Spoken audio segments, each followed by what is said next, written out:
Ayan na yung taga Batang na gano'n na sa baling nila.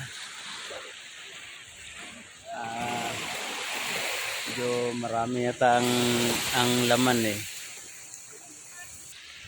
Ayan. Kanina nung nag-umpisa, ilan lang humila.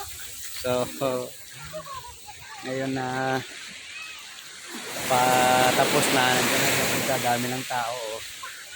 Dami ng nakihila. Ayan. Pero, nakiusyoso kami para bumili ng nahuli nila. Check natin kung ano ang laman.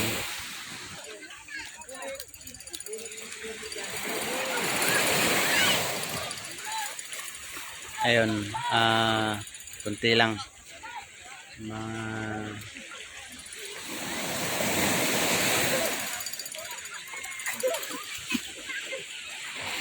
May ilang kilo lang ang laman. Mga ilang kilo ang huli nila. Okay na yun, mga 5 kilo sabi. Mga 5 kilo, ganun. Ayan, mga 5 kilo daw ang huli nila. So, check natin kung makakabili tayo mamaya. Ayan, ikaw po may-ari, sir. Ayo, ayan. Yung huli nila, sa mga tao na lang, di na ibibenta. Kaunti lang daw. Parang grasya sa biyaya galing sa dagat.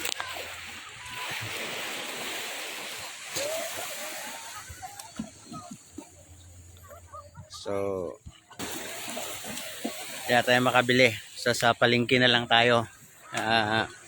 Para lang sa mga tauhan yung huli nila.